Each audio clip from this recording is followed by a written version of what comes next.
You are listening to the AlphaBassCast with Jake Boomer, Brian Smith, and Bo Fletcher. And we are back again. We're back again without Bo, which I'm having withdrawals. I miss Bo. Never thought I would say that, but He was no Bo. He was the backbone of the entire thing.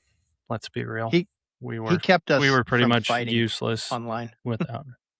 Yeah, it was like Dad. He kept me and you from fighting. he was the mediator in the group, and without the mediators, punches are being thrown, jabs. So we're making fun of each other more. It's really blossoming into a very, very toxically healthy relationship. it's not healthy. But for tonight, to make sure that we don't get off the rails, we've invited somebody that is probably 2 or 3 times more mature than the two of us together. Right? Don't you think? He's got better hair than most. He's got way better hair, but I feel like he's the most mature kid, and I call him a kid. But I think he's the best guy to have on as we talk. We're going to kind of weed through. We could talk about the slump tonight. We're going to talk about all the hubbub in the industry, and I'm going to give some perspectives on I think how we should deal with it as anglers. But should we just introduce him? Get him on. Get him in. All right. We got Luke Johns, and we had to pay him a lot. What's up, Luke? What's going on? More than Ish. We had to pay him more than Ish. Can you believe that? We're still making payments on the Ish. Got to be able to afford these tournaments somehow, so. You might have bankrupted the AlphaBassCast, Luke, with your price tag. Well, I'll donate it back at the next event. I don't think you will. You don't do much donating. I did some digging on you, Luke. And if I'm not mistaken, in the BAM Trail, you have the top money earned in history. Okay. Dang. I think Don't smirk. You knew that, Luke. Don't smirk. There's no way you don't know that. I tried to act. I didn't sell it good enough. No, every time I see you got a new truck. Nonchalant. I think I literally looked at that today and I was like, damn, I think I might have made the most money. You do, but it's hey, it's way more admirable because somebody else brought it up, so we're just gonna run with it. Thank you. Thank you. Yeah. What is it? $133,000, something crazy like that. I think 134, not to be exact. No, see, I knew he knew the number. 134.25. Yeah. In 6 cents, but who's counting? But that is a lot of money for one circuit. That's not counting one bass. That's not counting any team stuff, anything like that. And that is the past 3 years, basically. Mm-hmm. Like that shows what kind of money is being given out on the West Coast and by BAM. Yeah, you're putting it on. Yeah, no, BAM's been great. I mean, the payouts are great. I know, like, obviously that was 2 big wins that accrue for a lot of that. So it's I think we all know that the BAM payout is pretty favorable for a win. But yeah, no, still, I mean, even at Columbia River, or not Columbia River, Brownlee, I mean, cutting a check there is, what is it, $4,500 for the last check or something like that. So yeah, you can definitely make some money now, which is pretty awesome. Yeah, definitely. You got to cash checks to make money, but that leads me to my next question. What are you going to do with all that money? He's already spent it. Or is it all spent? Did you give it to Mary Lou and just said, have a good time? That I didn't give her the money. She's gotten a few nice gifts out of it, though. Definitely afford some dinners and groceries and all the fun stuff for us. But no, I try to be pretty financially responsible for the most part. I did buy an expensive, nice truck, so that was like my big splurge because I needed a new truck anyways. My old one was I was at 240,000 miles on it, so I was on borrowed time with that. And yeah, ended up getting a nice truck and then paid that off when I won the second one. So now everything else just goes into the stock market. I got my investment account set up, so I'm trying to be pretty financially responsible with it. Responsible. Listen to this kid. Oh, you are not going to make it in bass fishing. I know. Yeah. Bass fishing, sometimes you need to max out your credit cards. You need to just pay for exorbitant amounts of like just tackle, and you need to have at least 2 bass boats. You need to have trucks, debt. That is the big thing in bass fishing is you got to have debt to be successful.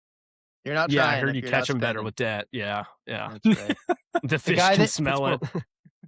What is it? There's that saying, the guy that cashes the most checks is the guy that doesn't need them. And I was like, well, that's not true this year because Alpha's having a great year and I haven't cashed hardly any checks. Like that's not true at all. Yeah. But it does take a lot of pressure off when, you got your season paid for in the first 3 days of the season. That's pretty cool. Yeah. No, that was definitely a huge thing. And I've always been big on like the mental side of bass fishing. I think that is 100% what separates everybody in the field pretty much. Especially at our level, I think a lot of the guys are mechanically the same. It's kind of like how I always hear it about the Elite Series. A lot of the guys are mechanically on the same level. They have the same baits, all that stuff. And that mental aspect is really what sets people apart. And so that's one thing I've really tried to do. And obviously, financially, if you're not stressed about cutting a check at an event, that alleviates a whole lot of pressure.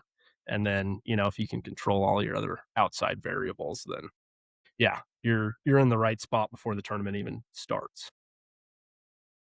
You see, I told you he's more mature than us. By a mile. Well, I could tone it down quite a bit too. Come on, Luke. How old are you? Like 21? 26. Yeah. I'm getting up there a little bit. Oh, whatever. Hey, all right. So since we got Luke on, I gotta tell a story about the first time I fished with Luke. It was a good one. So we were fishing. What was that back? CTT. What circuit?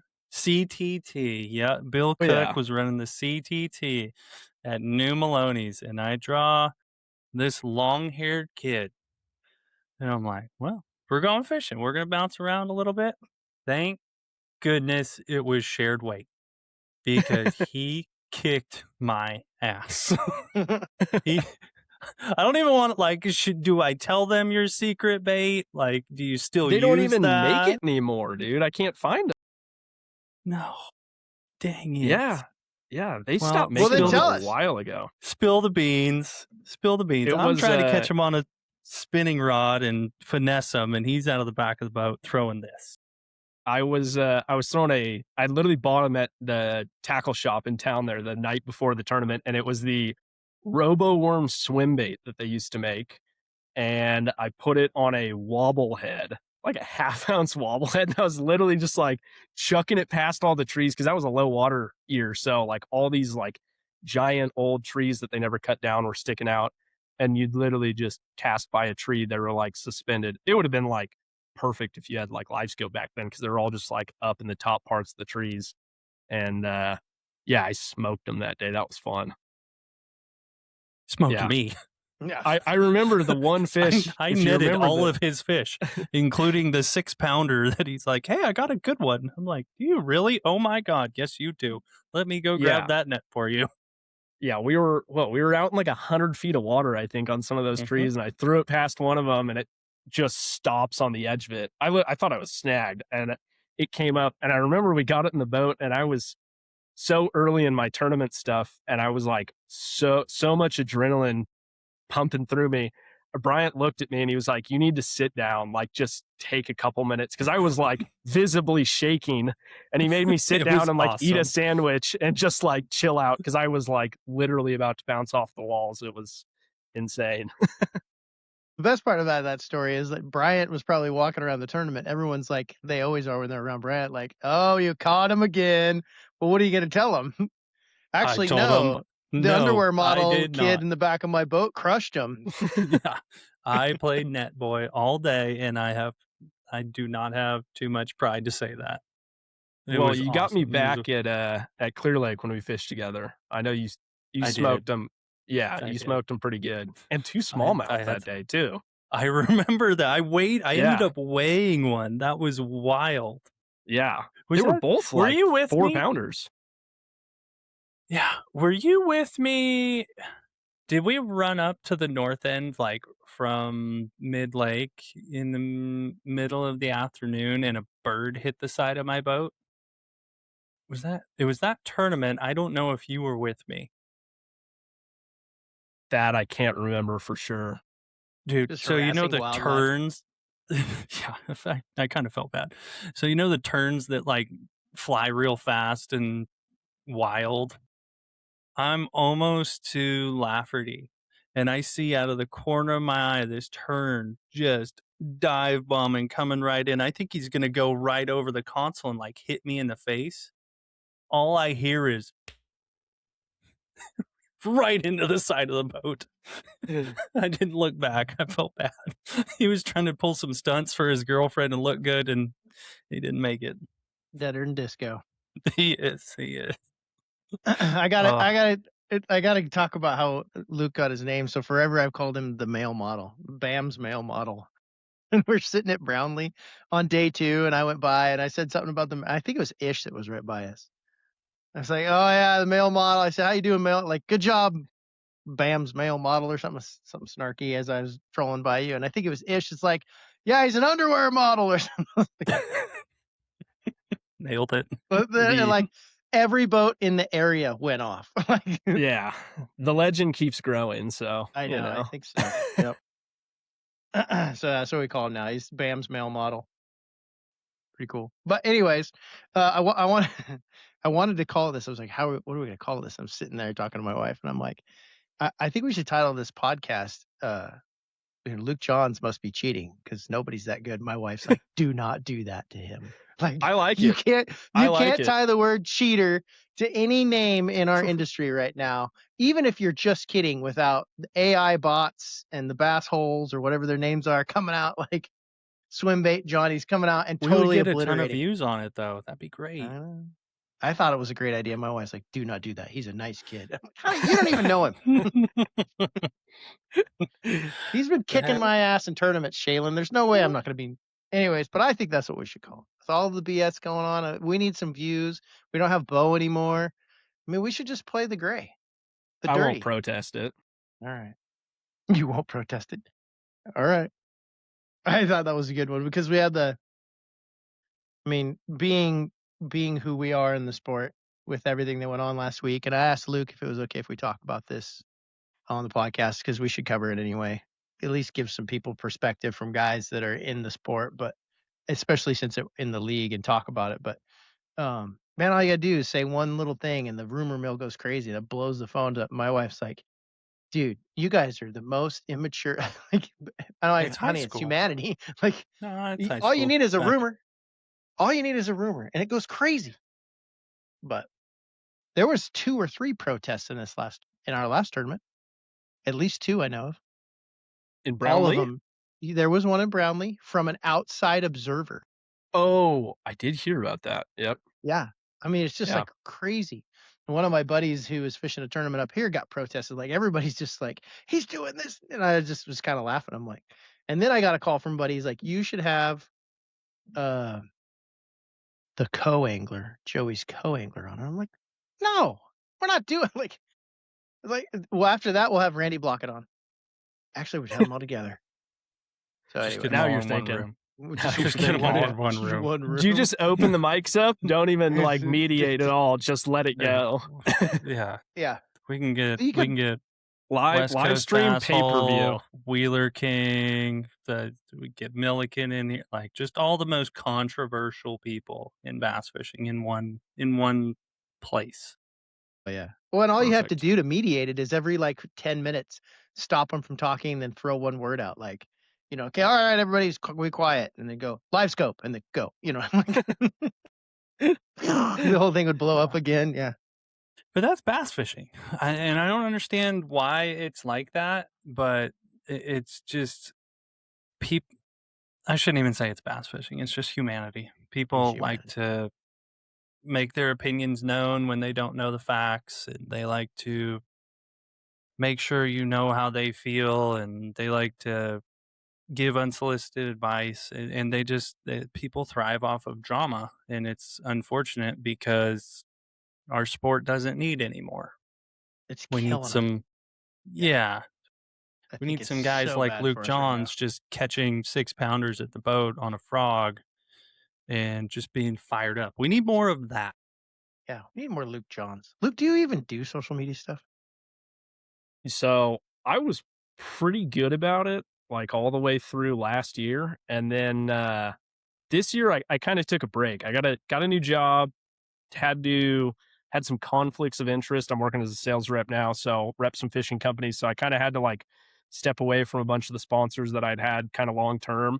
And this year I don't know, I fell off a little bit, or well, quite a bit from it, to be completely honest, and just kind of doing a bit of a reset, just focusing more on the fishing and getting my bearings back under me with a new job. So I just figured that could kind of take a back seat for the time being. And then I need to get better, admittedly. So I'll be back in full force at some point. Yeah, I mean, guys like you should be doing it. Like guys that aren't, I mean, you're just like, you're pure fishing. Like when I look at you, though, when like you show up at the ramp, I'm like, that dude is only here. Like there's no other baggage. The dude is fishing, smiles at you, then kicks your ass and walks off. Like I like that. You should be doing social media, in my opinion, if you thought you needed it to stay in the sport. But it is a burden to have to weigh it to keep sponsors around too. So like if you've got other stuff going that's kind of paying the bills, the social media, you know what I mean? It takes a lot of work. I remember Ken saying that you could fun fish a couple days here and there, but you should do your social media first. You know what I mean? Like if you stay till dark, you should get off the water a few hours earlier and get your social media up. Pretty crazy way to think about it. Yeah, and I mean that's I know. That's like totally anti pure bass fisherman in me, but it does make sense if you want to make some money doing this, because it's not easy to cash checks every time. So you got to figure out another way to supplement.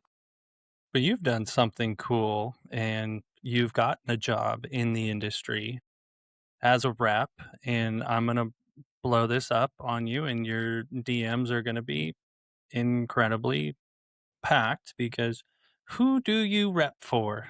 What company in specific? There's this little JDM company called Hide Up, and they make this like kind of underground bait that nobody's heard of called the koiki. No, yeah, I do represent Hide Up. They're underneath Spro. We represent Spro, and then they have a handful of like JDM brands, one of them being Hide Up, and of course, as we all know, the koiki. So I am the Northern California, Northern Nevada sales rep for koikis. Don't think you can get any from me, because I literally had to call Ish after I got some into his shop and say, hey, can I buy some through you? Because there's none for me to buy through Spro. So it's pretty bad when the rep doesn't have any and he sells it. He has to go to the tackle shop he sold them to. I know. Yeah, so, and just a little insight for everybody who doesn't know. Hopefully I'm allowed to say this and I don't get a call, but basically Hide Up Japan is in complete control over manufacturing what gets sent to the US, and Spro is basically, for lack of better terms, at their mercy for what gets shipped over here. So that's why you kind of see a bit of some lack, or just some holes in inventory here and there, and why they're so hard to get. And obviously it doesn't help that they're literally selling faster than any bait that I've ever seen since getting into bass fishing. So yeah, hopefully, I know a big shipment just came out, so all the local retailers should be getting them. Tackle Warehouse is getting them, all the major online places. So if you're in the koiki market, oh, well, there you go. If you're in the koiki market, you better either act quick or find someone to buy one who already bought theirs. So, or you go to alphaangler.com and get you an ouchie, which is a very a shameless plug. Oh, shameless, dude. I got a shameless plug right in front of the rep who makes the real one. Dude. Sorry.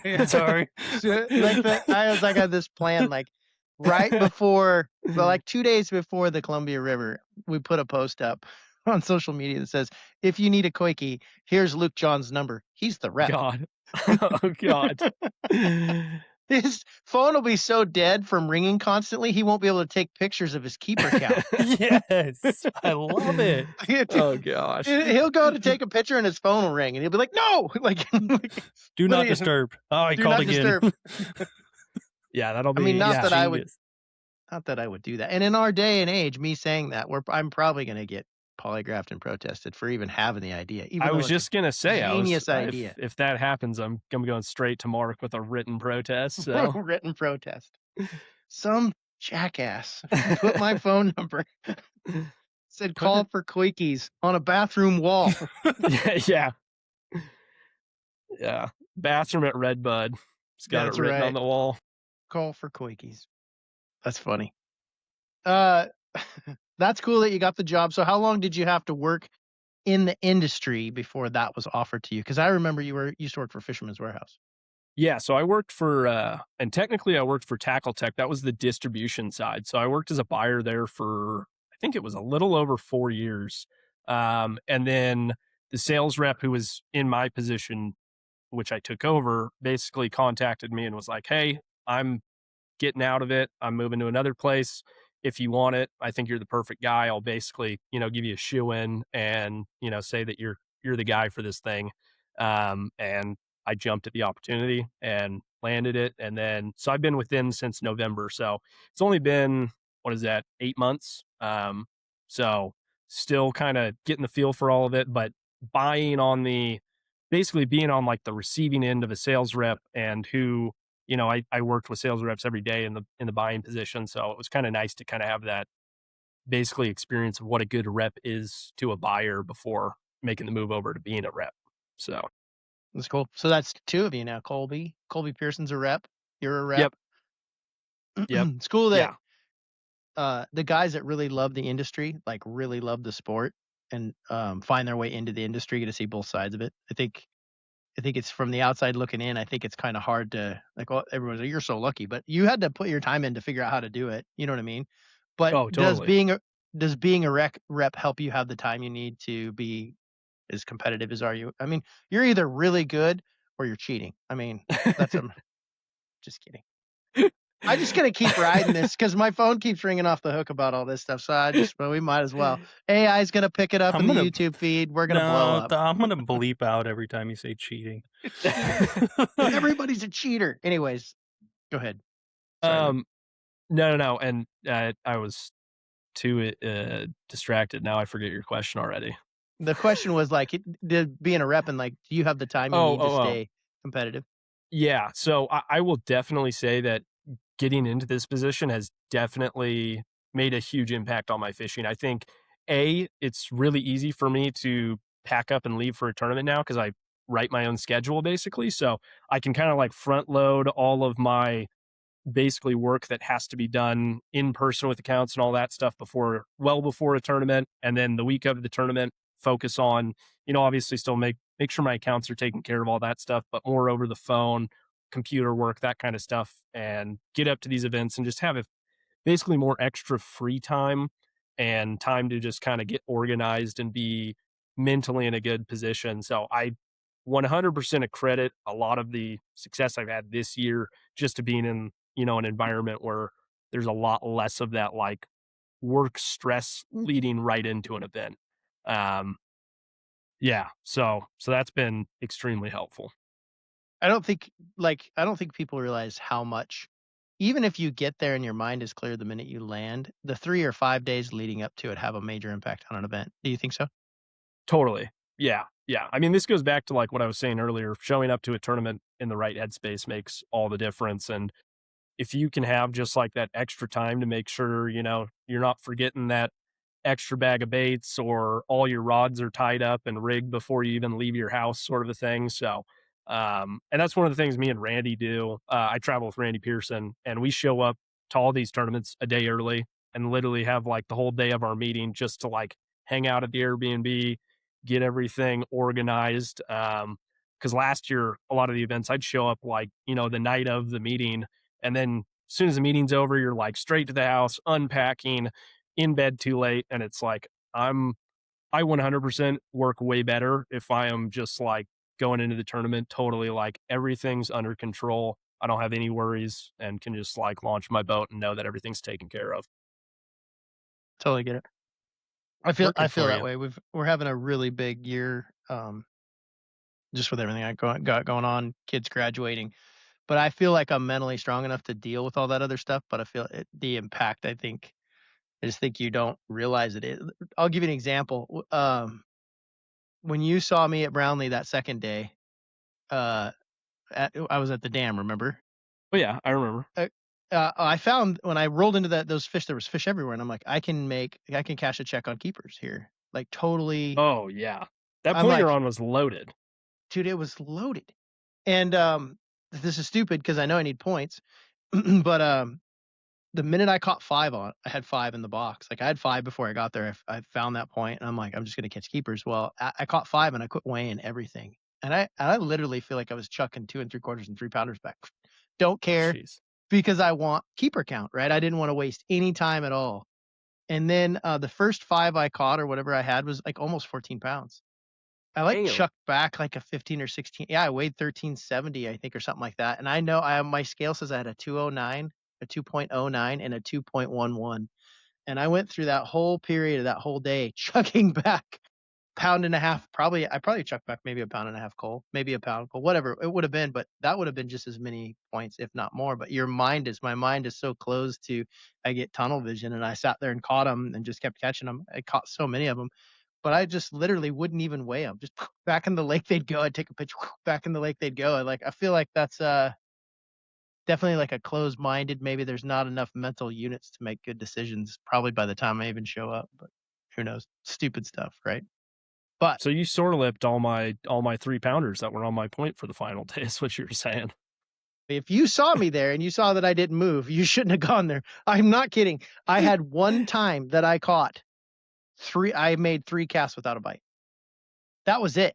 It was almost every cast. There was one period where I cast 3 times without a bite, and I'm like, oh, they're not here anymore, but you can see them swimming around. I know. That was what was so funny about that tournament. I like literally had my observer in the boat, and I'd literally pull up to a point, make like 3 casts, and just pull the trolling motor up if I didn't get bit. I'm like, they're not biting here. I'll just go to the next one. You go down literally to the next point, and you throw out, and you're like, oh, there it is. And you're like, it totally like ruined my brain for what a normal fishery should be. Because I was literally like, if I don't get bit in like under 5 minutes, this spot sucks. That's crazy. I mean, it's true on that place, though. Yeah. Did you pre-practice? I did go up and pre-practice. So I will say I had that crutch in my back pocket, went up there. We went up like right before the cutoff, and I will say it literally did not change at all from pre-practice. I caught them on literally the same bait, all the same waypoints. And sadly, I just never ran into the bigger ones that I'd caught in practice, but it is what it is. The mistake I made was I pre-practiced last year in June. And when I left there, I thought in this tournament that catching 5 keepers was going to be a monumental. Like it was miserable. Like wow. I think Tyler Madden told Ty Manarola that him and his dad were there for 3 days, the same 3 days that I was there, and didn't catch a keeper. Well, I did hear that. They were like, I heard rumors. Sucks. Yeah, I heard rumors before I went up there that it was going to be like terrible fishing. And I got there and I was like, were these guys on the same lake? Like this was like the most stupid practice I'd ever had. But and so I set out the first morning and I said I want 21 keepers today. That was my goal. And like I think I got 19 or 20 or something like that. And I was coming in going, all right, you met your goal. Nice. My wife, when I loaded the boat, she's like, hey, I'm at how'd your day go? I'm at weigh-in. I said, I don't know. I think probably good. I got 20 keepers. And she goes, that's all? I was like, what? She watched 3 people weigh in before her with 40 plus keepers each. She's like, you only have 20? And I'm like, I'll see you in a minute, and hung up. Like, what are you going to do? And here it just continued. Yeah, just continue down the same road I've been on, endure it. But pretty crazy. That was very cool. Hey, before we forget, what bait were you throwing? You need to tell all the people, what were you throwing when you were out scoping around? Jake just wants to know because he was watching you absolutely murder them, and he's just like, what is he doing?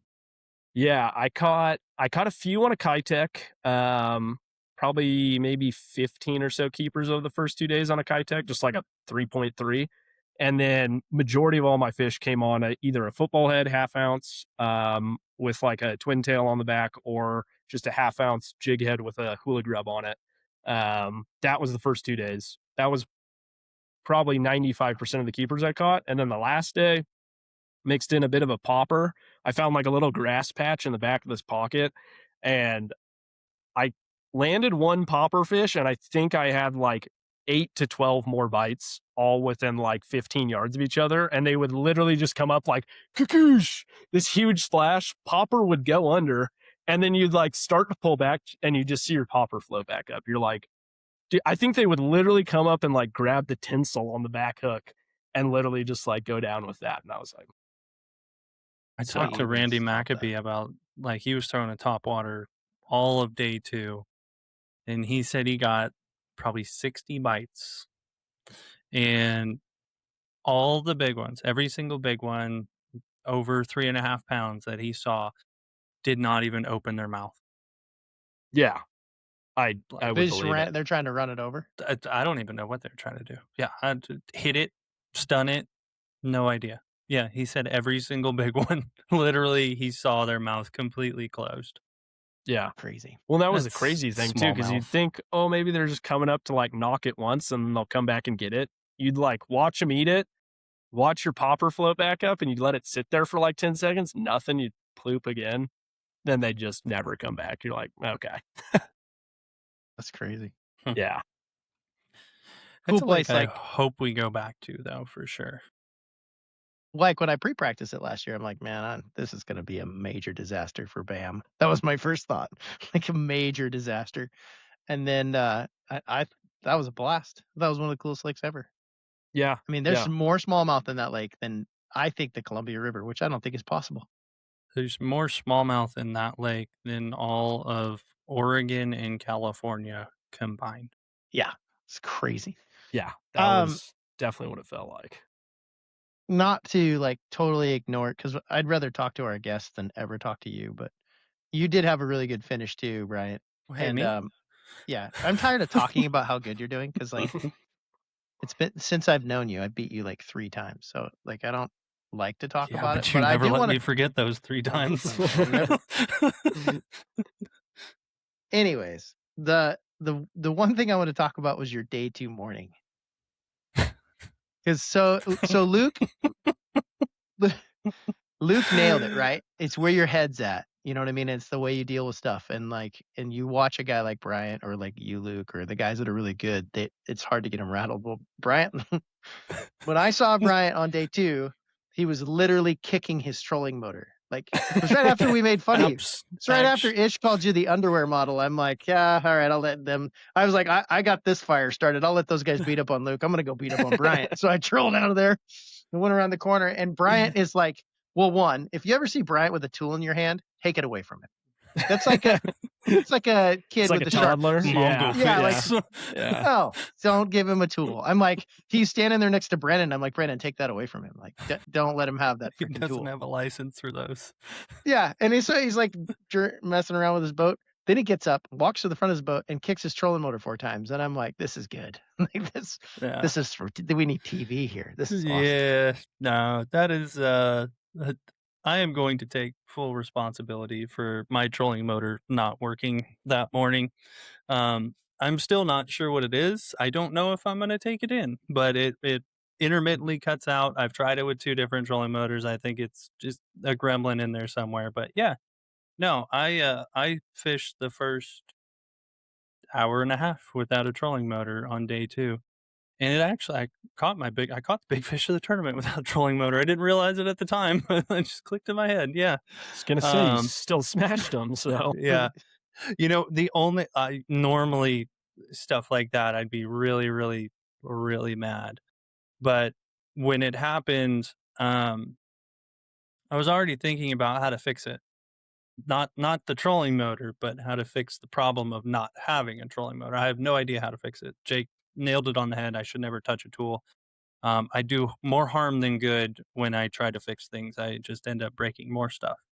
But The only reason why I wasn't super bummed out was I knew the school of fish I had found, I could do it somewhat without a trolling motor. It wasn't super complicated. If I set the drift up right with the wind, I could probably do it. I only hit the bank twice. I missed my drift a few times and ended up in the rocks. But other than that, it just let the boat drift by at the ledge, throw the drop shot up there, reel in a fish. If I had time and got to, measure the fish quickly, I could do it again. Otherwise, you motor around and throw it back out there again and catch a fish. So dumb.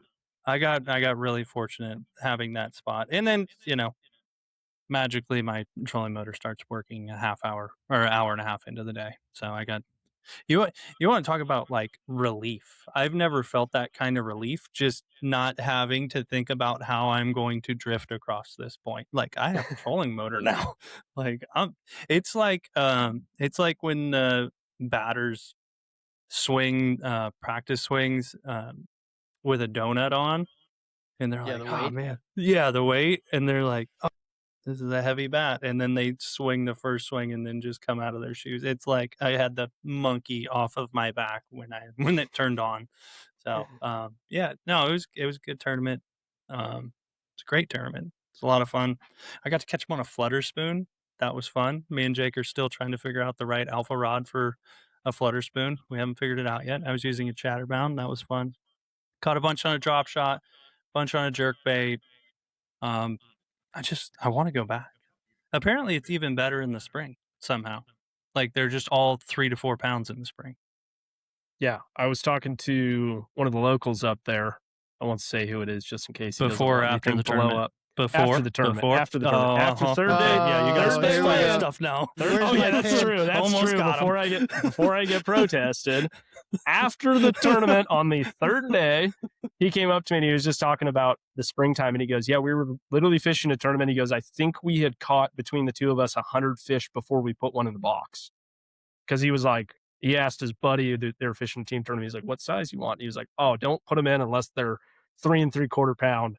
And he goes, "Yeah, we didn't have one until 100 fish into the day." I was like, "Oh my God, dude. Like, my hands hurt enough after 91 over 2 days that I don't want to catch over 100 fish in one day." That was enough. But I'm like, my hands are still beat up from it. So, yeah. My hands had more electrical tape than skin. Yeah, I love that at weigh-in on the third day when you showed up and they're just like all wrapped. I was like, "Oh yeah, it's terrible." The roll is still hanging from his pinky. Like I just left a roll on there. And his quote to me was, "It just wouldn't stop bleeding." And I was like, "I get it." Yeah. I had a 6-inch smallmouth just rip up like right on the tip of my finger right there, right where I reel and everything. Oh, I was getting a jerkbait out of his mouth and he flopped and he put his gill plate, and his gill plates, I mean, they're pretty sharp, and he sliced right through it. And I'm like, yeah, that's bleeding. And I keep fishing. That was at 8 o'clock, probably right around 8 o'clock. I had a towel in my pocket and it was red by noon because it hadn't stopped bleeding by noon. It was horrible. You're going to need a blood transfusion by the end of the day. Seriously. Right. We've been through this. We actually talked about your last time you bled out in the boat on the way down there, my wife and I. Because she didn't know you very well, but like Brian tried to kill himself at an MPFL event one time, and I can't remember what I had to do, but he was trying to fix it with I think I heard about that one. That was like the shin that like got split open. No, that was the Sabine River last year. Okay. Yeah, that one also didn't stop bleeding for 3 days. He was trying to butterfly put this thing together with like comic book Band-Aids. I don't remember who it was, like little Batman Band-Aids. And my wife, I'm like, "Shaylin, SpongeBob." My wife looks at it and she's like, "Whoa!"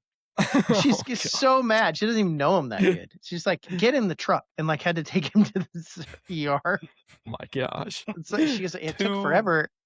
They put 58 stitches in him. The bass are way more important than some little cut you got, you know? You can't, yeah. It would have been great to like, because he used to, when we traveled in the MPFL, he'd sleep in the back of his truck. And it was awesome because I could open the back one. I'd get up and I could open the back of his, because he couldn't lock so I could open the back of his truck and there's this bald head and I could slap it real hard. Whack! You know what I mean? So that was how I got the morning started. Yeah, whack! It's time to go. And I thought, I could have woke up and whacked him a few times and he'd have been bled out because he trying to fix it from it, but no big deal. Yeah, I hit him like 9 times, officer, and he wouldn't wake up. I don't know what's wrong with him. Yeah. He's got 4 little bits, SpongeBob's bled out SpongeBob Band-Aids on his. Anyways, good stories. I'll let you ask more questions for Luke, but then I got a couple for him too. Okay. What do you got? What is next for you? Do you have any plans of maybe going east? You obviously have the skill set for it. You've made enough money in the past couple of years. You're savvy in the stock market. You should have a nice portfolio there. Do you want to go waste all of that on the East Coast or? I have thought about that nonstop for the last, I don't know, 5 years, probably thinking about going back there. And it's still definitely in the back of the mind right now. I think currently it's not within the short term. There's a lot of reasons. I mean, I got so much back home between my girlfriend, my parents, my whole family lives out here. I don't have literally anybody that lives back east. So that would be a huge change. And then just picking up and going back there, it's hard to do that when the West Coast is kind of on the trajectory it's on too, because it finally feels like we can fish out here for real money and not have to go completely across the country. I think the one thing that really still pulls me out there is I have that thing inside me where it's like, want to prove it to myself that I could do it. And that's really the biggest thing. It's not that not necessarily that I want to go out there for the fisheries. I haven't fished back east much, but from what I hear, it really sounds like we still have the best fisheries on the West Coast. 100%. And it just, honestly, other than like pretty much the ego of like going back there and being like, I can do this, I can go, compete with those guys. That's like the main draw for me, which, and that's kind of me in a nutshell with fishing is I'm ultra competitive and I want to prove I'm the best, whether I'm fishing out here or, back east. I shouldn't say I want to prove that I am the best. One of the good competable or, whatever you want to say. I'll say it for you. You're a competitor. Yeah. Nobody competes because it's fun. So, yeah, you're a competitor, but you do it. Yeah. You do it well. Like I've never once got any kind of like arrogance. Not at all. Like like for how good you are, Bryant is way more. Where did that come from? I was thinking of another dig. No, like I've never thought of that, but you're good. So you don't have to worry about that. No, it never comes off like. I learned very early on that this is the most humbling sport you could compete in. And the second you try to get cocky and think you're going to rope everybody in a tournament, it comes back and bites you so hard. So that is definitely one of the reasons it's like, oh yeah, you got to remember that you're not really better than anybody else. You're just better than the fish that day. And someday they're better than you. So for sure. Yeah, no, but I love your outlook on it. You want to obviously prove it, but you want to wait till you're ready too. And that's important. Like I guarantee you could do it. I guarantee you could qualify and compete. But knowing when it's time to do it is probably the most important thing. A lot of people do it too soon, but you really are wise. Very wise for your age. It's impressive. Like putting your money away in the stock market. Yeah, the stock market, man. I wish I was putting my money away in the stock market at 26. That'd be crazy. Yeah, I was buying stock in Anheuser-Busch when I was 26. But I was buying it from the product level at the grocery store. You got a good return for about 6 hours at night. Yeah, exactly. So you and I, we all kind of agree what Bam is doing is pretty good. I think it's really good for the West Coast. I think it's really good for the Northwest. Northwest is kicking out some great anglers. We have some great fisheries. And then we have, my biggest concern always is it always takes a couple years and the shine wears off a little bit. You know what I mean? Like, not the shine of how hard Mark is working or what Bam's doing or what Juan Bass is doing, but a little bit of it is like everybody's happy to be there the first couple of years and then anglers show up. You ever notice that? You know what I mean? Kind of like, just kind of like all the stuff that we dealt with this weekend. And I have an opinion about how we should deal with it, but I wanted yours, Luke. Like, how do you feel about all the extra stuff that gets added on to us as anglers or us in the industry? And like, I mean, what's your take on all the BS? Like, cause I kind of think, there's always a virus amongst a group of people. And one of them that I can't stand is this constant that everybody's a cheater. You know what I mean? And when that virus grows, it becomes a burden to everybody else, or that, or something like whatever virus you want. But there's always that group of lingering viral people. And then they get a little bit of their stuff that they want. And then instead of talking about how cool our lake was or how good Richcraft did, the only thing that we talked about in the last 5 to 10 days is the cheating stuff. Like, how do you deal with that? Like, when your phone's ring, do you just kind of push through it and be like, screw this, like, I'm moving on, I'm just here to fish? Yeah. Well, I mean, a lot of it is I'm just here to fish. I mean, that's definitely how I try to at least go about it publicly, for sure. But I will say, just like looking at the stuff I'm a sucker for it too. Like, I'll read through all the comments on the post where, Mark puts out a statement that he DQ'd Never somebody. read the comments. I know. Oh, well, I don't like never do it. I do it Don't too. lose faith in Guilty humanity. pleasure. I don't like reading them on my own post, even though I still do. But it's like, I'll read through all of them, and you just like, the thing that irritates me so much. This might be my own Sonic rant right here, but we'll change his name real quick. Let's change his name. No, you notice everybody who complains pretty much online is never the tournament guy, or it's the guy who, and I feel like I'm fine saying this because they're just like kind of a virus to the sport, like you said, is they're never the guys who do good.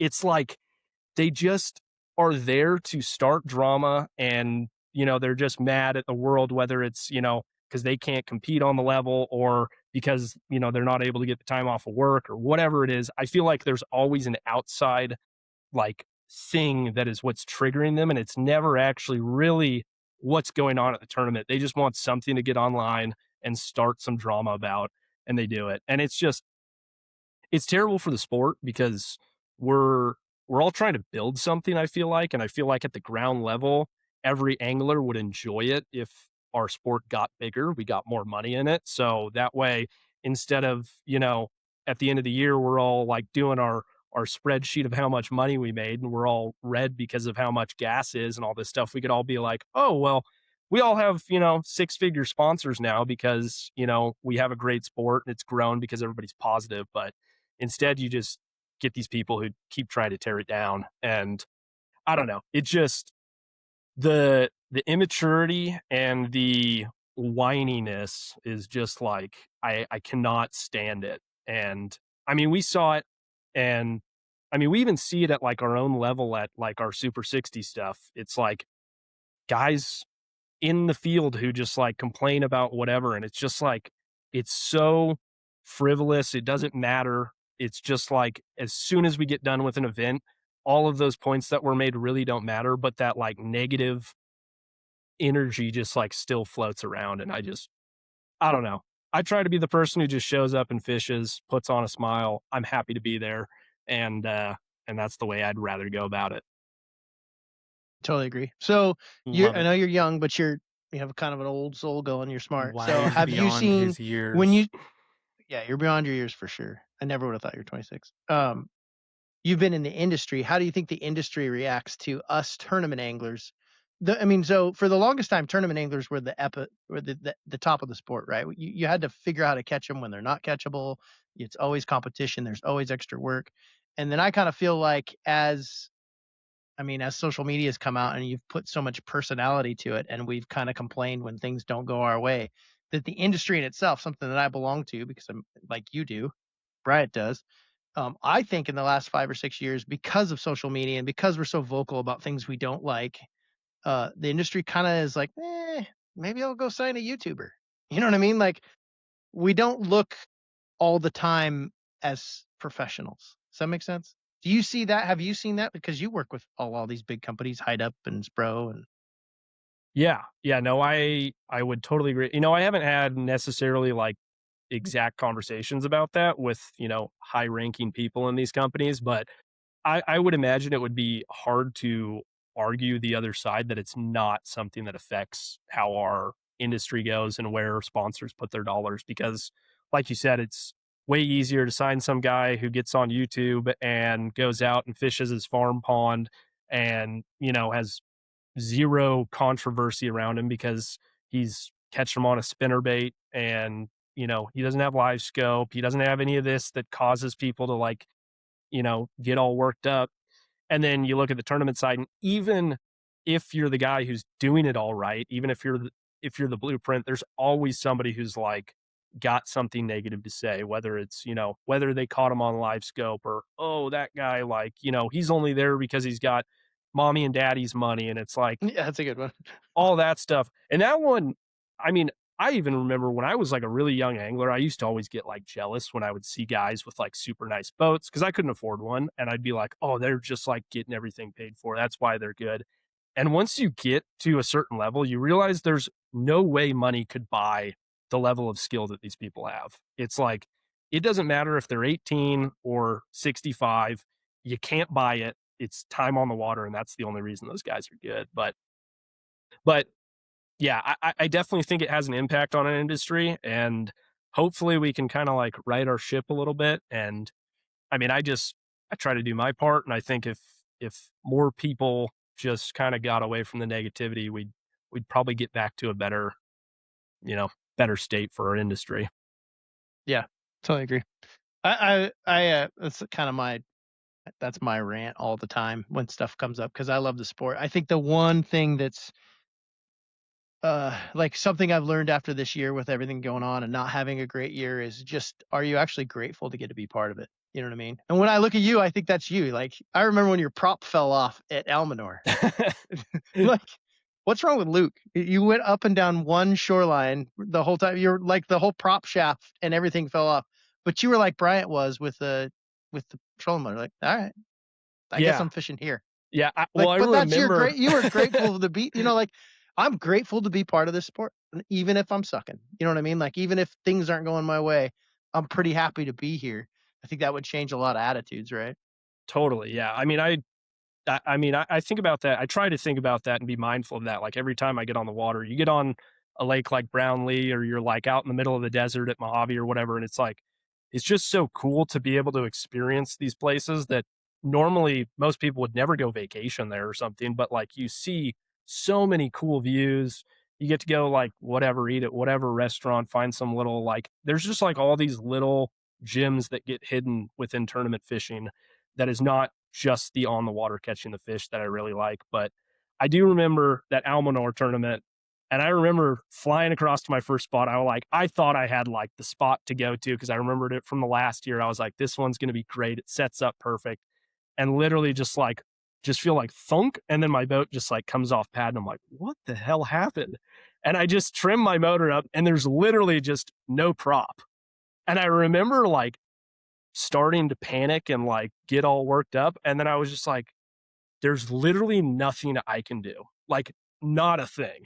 I can't get my boat off the water to get it fixed. There's no marine shops nearby. It's like literally just put the trolling motor in and see what I could catch within, before weigh-in. And hopefully I can make it back in time on the trolling motor. It was just like, you just deal with it. It's a good way. I mean, you were forced to make a good decision there. Or you're going to sit in the middle of the lake and pout, suck your thumb. Those are the two options. The best part of that, you're such a successful angler, right there. It's dealing with the outside stuff. The best part about that story is I think you made the top 10. I made the top 10. It was before Bryant was fishing with us. I don't remember, but you borrowed somebody's boat. I think it was Fast. I don't remember. The day 3 boat you borrowed was like somebody's Fast boat. And I'm like across the lake, and here comes this boat going Mach 2. And I'm like, where's the fire? Like, why isn't everybody fishing? And you came in and you're like, and like you were down the bank from me. You fished like 8 rocks, maybe 9 rocks, and then fired it up and went back the way you came. And I'm like, what has he just got a joyride going on? Like, who is this? Yeah. And then when you pulled into weigh in, I'm like, what were you doing, Luke? Like, who ran across the whole lake to fish 8 rocks? Yeah, I borrowed Jason Austin's boat in that tournament, so I got to give him a shout out for letting me do that. But it was a Vexus, and I'd never been in a Vexus before, so I'd always heard about him, so I was like, I'm gonna put this thing to the test today and see how it rides.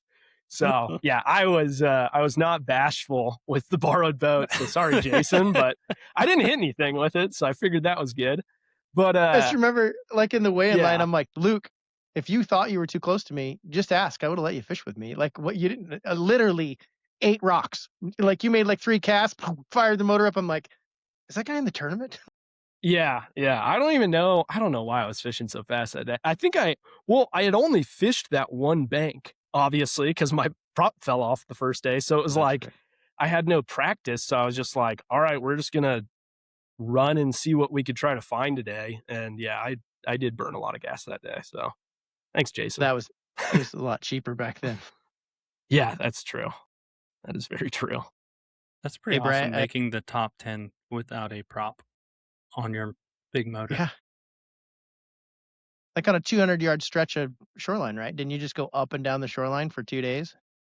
Yeah, the first day it broke off it was probably a couple miles from weigh-in the first day. So I just literally worked all the way back. And I think I timed it damn near perfect where I pulled into weigh-in right at my time on the trolling motor.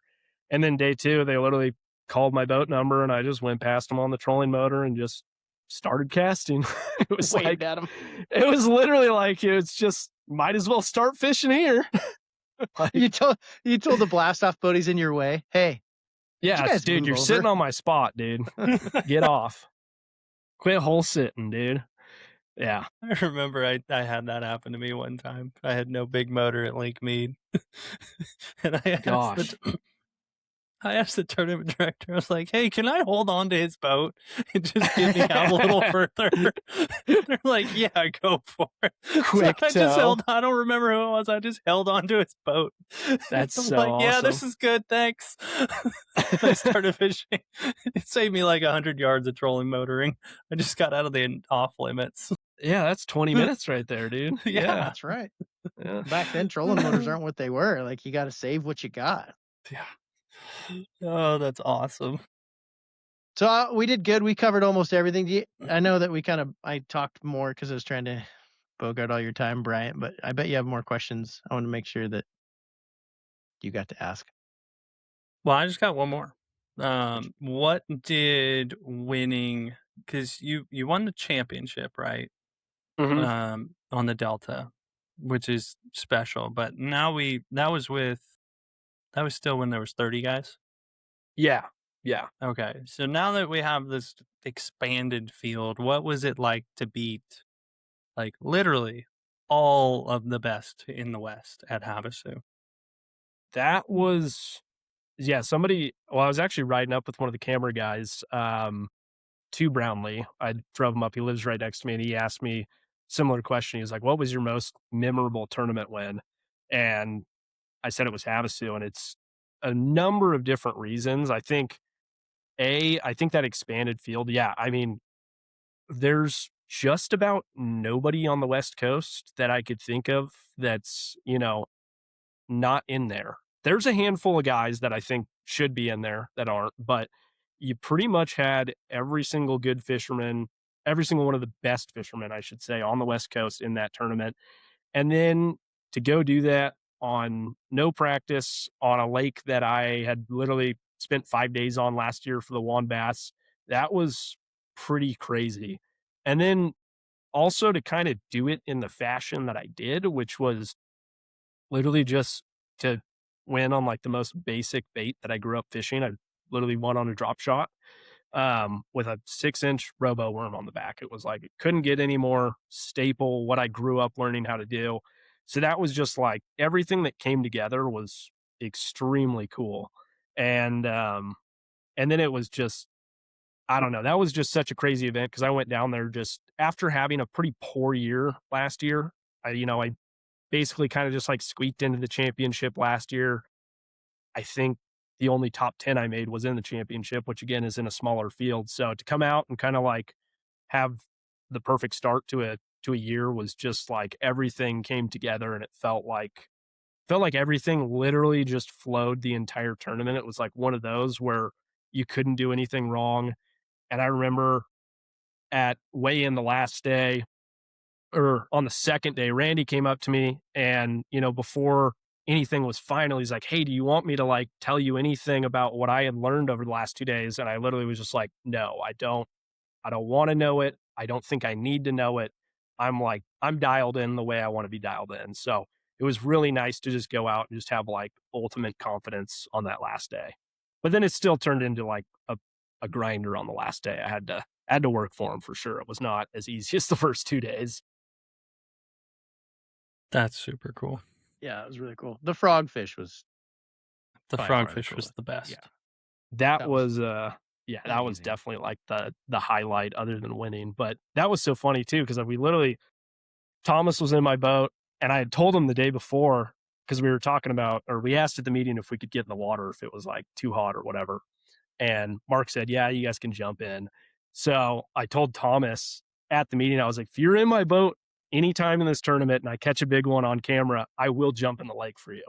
So he gets in my boat on that first day, and I already had a pretty good bag, and we pulled into this back pocket with a Thule line, and I was like, "All right, dude, like I'm just gonna pull the frog out. We'll have a little fun on camera," because like I wasn't really wanting to fish anything that I had kind of already found. And I'm throwing it maybe 5 minutes, and I see that big one just like come up like right behind my frog and stalk it for like 10 feet, and then it finally eats it. And yeah, I just like lost it, and then had to follow through with my promise and jump in the lake. So yeah, and that boy. felt just about as good as like setting the hook on that big one, because it was so hot that day. Yeah, that's awesome for sure. That's not like really like, oh, I'll jump in the water, because that probably felt good. Like the guys at Shasta that I travel with, if you make the top 10, you have to jump in the pool at the VRBO. Polar plunge. Yeah. Like, Yeah. they're like, "You made top 10, you're jumping in." I'm like, "No, I'm not. I'm not that dumb." like it's January. I'm not doing it. That's the kind of the jump in that, where you have to suffer through a little bit of your successes. Yeah. Didn't have the cojones for that one. So I did it on the swimming pool day. So yeah. Yeah. Very cool. Well, Bryant and I made a rule. We would only, because our podcast would drone on, and like I don't think anybody was listening anyway. After talk for hours, make fun of Jake him for hours. Yes. Yeah. So, thanks, man. I think we're pretty close to covering it, but we'll release you from this immature.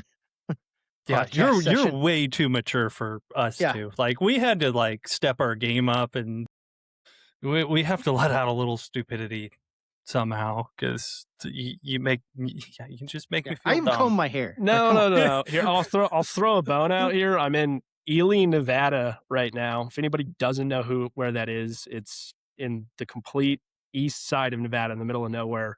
After this, I got a free drink voucher, and I'm going down to the casino. So I'm not completely just like a complete, boring, responsible adult. So how did you get a free drink voucher? They give them to you at the hotel here. I actually got two. Because did they ask for your ID? They did. Yeah, they definitely asked for my ID. Yeah. Been to Ely, Nevada, and most of the time, all of my dually tires are spinning when I leave. That's the route we take when we go to if you go to Vegas or whatever, from Washington, we have to go through Ely. So why are you in Ely? Sales rep job. Yeah. So I got an account here. Give them a little shout out if you're in the area. Bass Sports World here in Ely, Nevada. Really cool. So, yeah. Do they have what lakes do they fish around Ely? Good question. Great question. Great question. You might want to look that up after you're done pulling on the machines.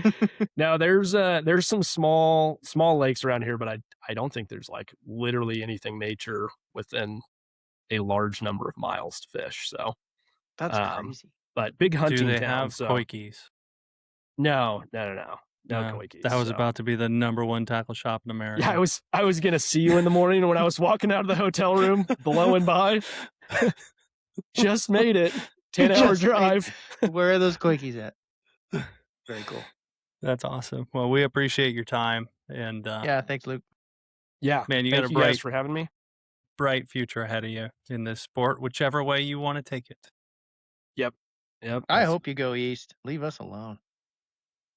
Did I say that out loud? Did that come out of my mouth? You're supposed to think that, Jake. No, you're the man. Like, and Bryant has to vouch for this. When we were asking for guests for at least the last 5 or 6 times, you've been like my first, like, let's get Luke. We got to get Luke. Right? True. That is true.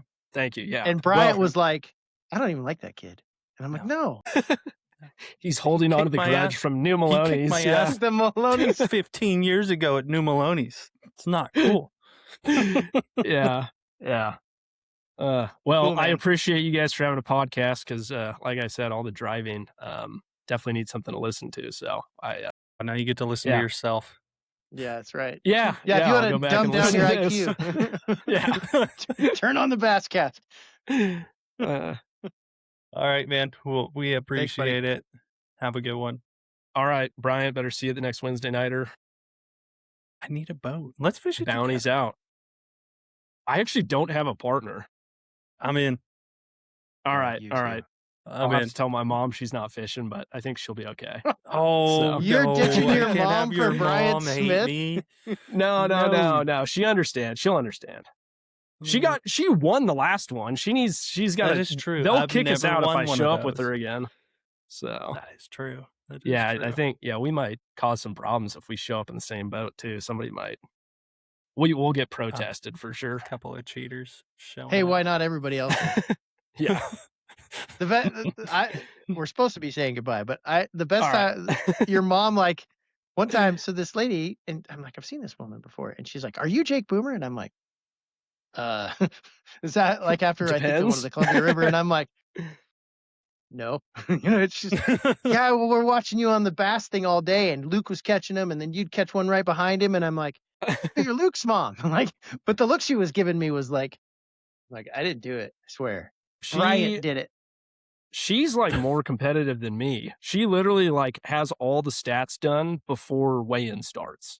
Like if you ever need to know where you're sitting on keeper count or where you think you'll fall before they get the final results out, just ask her. She literally has like a notepad at weigh-in, and she'll add it all up. So that's super cool. Super cool to have the support from your parents like that. Yeah, yes. Always see them at all the tournaments, man. That's special. Definitely blessed to have that. Yeah, very cool. All right. No more storytelling.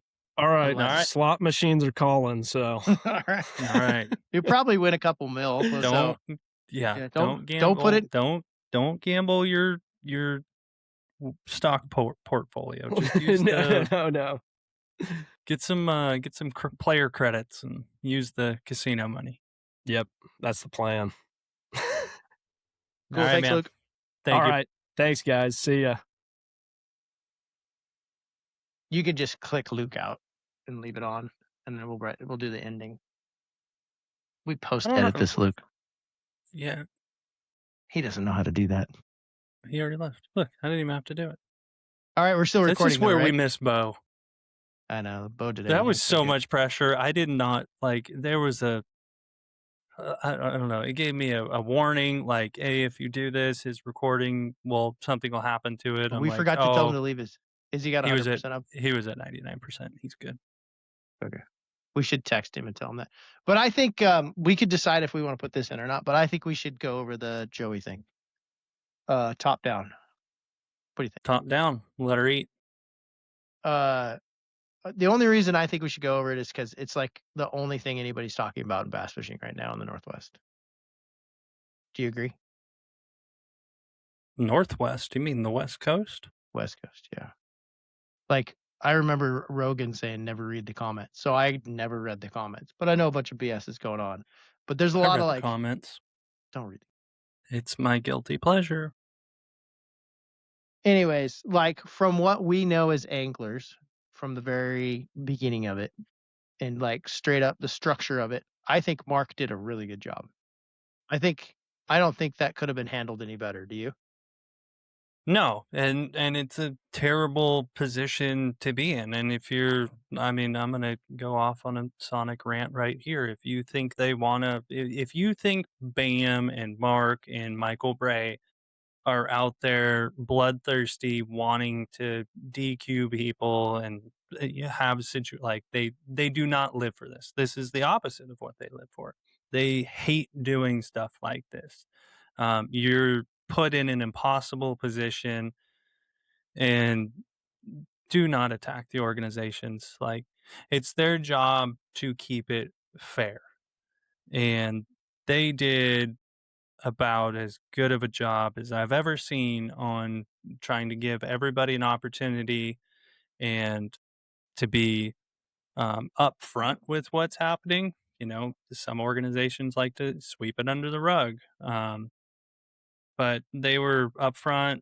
They were honest about what happened, and trust me, they do not like to do this stuff. It's not fun.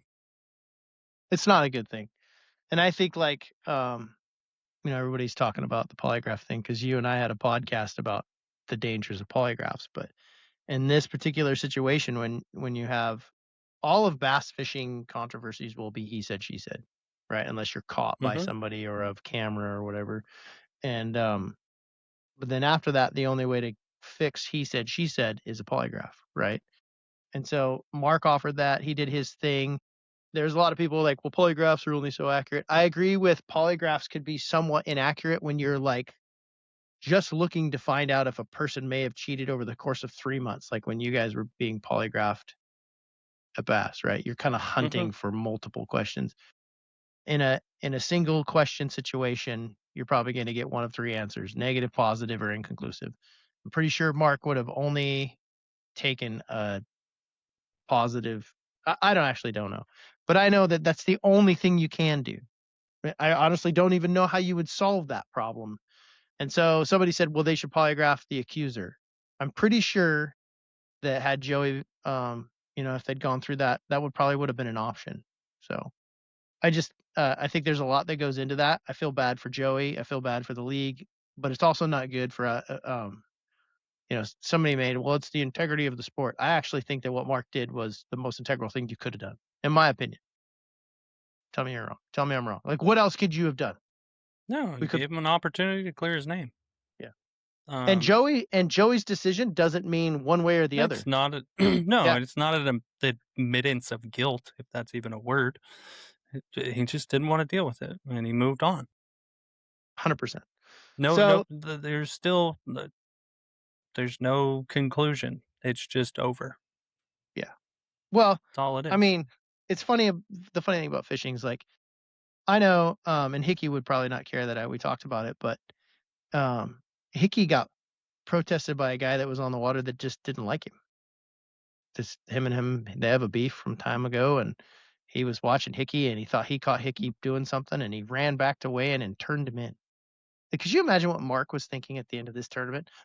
Like, I quit. That's like, I quit. Thinking. Yeah, that's right. I'm this done. This is the underbelly of this professional sport that we're also grateful to be part of, and this is what I'm dealing with. Like, so Mark, if you're out there, if you have the time to listen to this podcast, we apologize for being bass anglers, but thank you. Because even though I've had a bad run of the year, I am still super grateful for this league and getting to do this. Yeah. No, we get to go fishing. Bourbon. Yeah. And the organizations do the best they can, whichever ones you choose to fish. And I don't think there's any malicious intent from the organizations. They're all trying to put out a good product to get more boats. So give them some credit. Yeah. Do you think the growth of the West is always going to be kind of slower? Like, I think there's so many anglers on the East Coast that if you hit something and it hits on the head, you can grow at a little bit faster rate. Like, we are growing, the numbers are getting better, but it doesn't take much to really stagnate it or slow it down. Gas prices, all that kind of stuff. I was thinking about that today. Like, the best thing we got going is some of these college kids that come out of college stay on the West Coast. Otherwise, our pool of anglers is just doesn't get big fast. Let's think about. I don't even. Maybe that's for another podcast. It doesn't. No, it doesn't. But it's still steady growth, and that's all you can really ask for. Especially after the black eye with Wild West and not having a ton of options. To be where we're at on the West Coast it's a good thing, and we need to band together behind what we have. We got the perfect setup right now. We have 2 great organizations between BAM and One Bass, and they're 2 totally different products. Pick which one you like and go fish. Just go fish. Stay off social media. Don't read the comments. It's not good to listen like you guilty pleasures. It is so much fun. There's nothing better. You're sitting on the toilet scrolling through comments. The best thing we should start a game is AI or not. When you see a comment, if you think it's AI, go AI. You know what I mean? Because I'm pretty sure 30% of these comments, just to make sure the controversy stays at the top of the deal, are AI. I'm just guessing. That is, I don't know. All right, that's enough of the AlphaBassCast. Whatever day we're doing it. See episode, you guys who knows what. Right. We'll Great guest, Luke Johns. Kid's a stud. And we're trying. We're trying to be more consistent. So bear with us. Hopefully we can get Buford back one day. Man, we're gonna have him on as a guest. To his own podcast. Yeah, we're gonna have him on a guest. The worst part about it is I log into the streaming or podcast platform and it's his account. I know. I was thinking about that today. We might want to send him some money because I think that the payment for this is coming out of his checking account. We love you, Buford. No, just don't tell him. Just don't tell him. See how long it takes. One day you're going to log in and there's access denied. Access denied. Yeah. All right. Until next time. Peace out. See ya.